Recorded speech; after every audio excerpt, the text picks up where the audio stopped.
எல்லாருக்கும் வணக்கம். வாங்க, இன்னைக்கு நாம ஒரு சூப்பரான விஷயத்த பத்தி பார்க்க போறோம். அதாவது machine learning deployment life cycle. ஒரு சின்ன ஐடியா எப்படி ஒரு பவர்ஃபுல்லான ஆர்டிஃபிஷியல் இன்டெலிஜென்ஸா மாறுதுன்னு தெரிஞ்சுக்கலாமா? மைண்ட்ஃபோர்ஸ் டெக்னாலஜி இதை எப்படி விளக்குறாங்கன்னு பார்க்கலாம். நீங்க டெய்லி யூஸ் பண்ற ஆப்ஸ்ல எல்லாம் ஏஐ இருக்கு இல்லையா? அதெல்லாம் எப்படி உள்ள வருதுன்னு என்னைக்காவது யோசிச்சிருக்கீங்களா? அது ஒன்றும் மந்திரம் கிடையாது. அதுக்கு பின்னால ஒரு பெரிய நல்ல திட்டமிட்ட ஒரு பயணம் இருக்கு. அந்த விறுவிறுப்பான பயணத்தோட ஒவ்வொரு கட்டத்தையும் தான் நாம இப்ப பார்க்க போறோம். இங்க பாருங்க, இதுதான் அந்த முழு பயணத்தோட மேப்பு. ஒரு கருவை எடுத்து அதை நிஜமா மாத்துற 6 ஸ்டெப்ஸ் இதுல இருக்கு. முக்கியமா 2 கட்டங்களா பிரிச்சிருக்காங்க. ஒன்னு ஏஐய உருவாக்குறது, அது செதுக்கிறது. இன்னொன்னு அதை வெளியில கொண்டு வந்து நிஜ உலகத்துல டெஸ்ட் பண்றது. வாங்க, இதுல இருக்க ஒவ்வொரு ஸ்டெப்பா நம்ம உள்ள போய் பார்க்கலாம். சரி, முதல் கட்டம் என்னன்னா அந்த ஏஐக்கு ஒரு மூளைய உருவாக்குறது தான். இங்கதான் நாம சாதாரணமா இருக்க டேட்டாவை எடுத்து அதுக்கு உயிர் கொடுத்து அதோட அறிவுக்கான ஃபவுண்டேஷனை ரொம்ப ஸ்ட்ராங்கா போடுறோம். முதல் ஸ்டெப் தயாரிச்சு உருவாக்குறது. முதல்ல தேவையான டேட்டாவையெல்லாம் செலக்ட் பண்ணி அதுக்கப்புறம் சைக்கிட் லேர்ன், டென்சர்ஃப்ளோ, பைடார்ச் இந்த மாதிரி பவர்ஃபுல்லான டூல்ஸ் வச்சு அந்த ஏஐ மாடலோட ஃபவுண்டேஷனை கட்டுறோம்.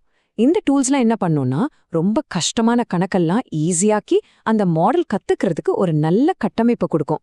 ரெண்டாவது ஸ்டெப், இதுக்கு பேரு பெர்ஃபார்மன்ஸ் லூப். இது ஒரு மாதிரி ஒரு ஜிம்ல ட்ரெயின் பண்ற மாதிரி தான். நம்ம மாடலை திரும்ப திரும்ப பில்ட் பண்ணி டெஸ்ட் பண்ணி மெருகேத்திட்டே இருப்போம். அதோட பதிலெல்லாம் பெர்ஃபெக்ட்டா வர வரைக்கும், பெர்ஃபார்மன்ஸ் உச்சத்தை தொடர வரைக்கும் இந்த சைக்கிள் ஓயாம சுத்திக்கிட்டே இருக்கும்.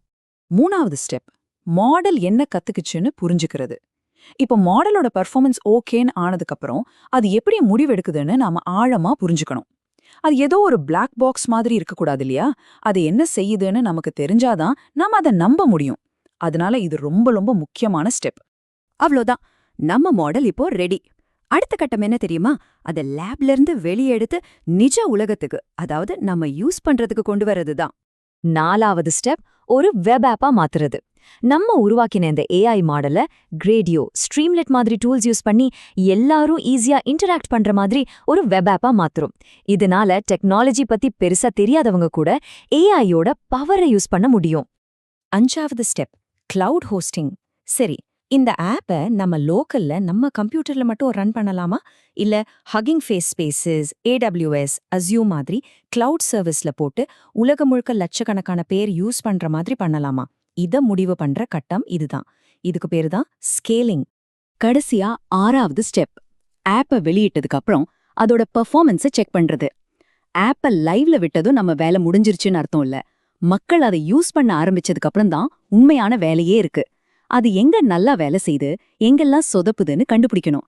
அந்த ஃபீட்பேக்கை வச்சு தப்ப சரி செஞ்சு அதை இன்னும் ஸ்மார்ட்டா மாத்தணும். மைண்ட்ஃபோர்ஸ் டெக்னாலஜிக்கு சொல்ற மாதிரி இது வெறும் ஸ்டெப்ஸ் கிடையாது.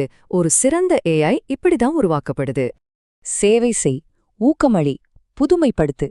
இந்த 3 கொள்கைகள் தான் ஒரு சின்ன ஐடியாவை உலகத்துக்கே பயனுள்ள ஒரு பெரிய ஏஐயா மாத்துற இந்த முழு பயணத்தையும் வழி நடத்துது. இந்த விளக்கத்தை பார்த்ததுக்கு ரொம்ப நன்றி.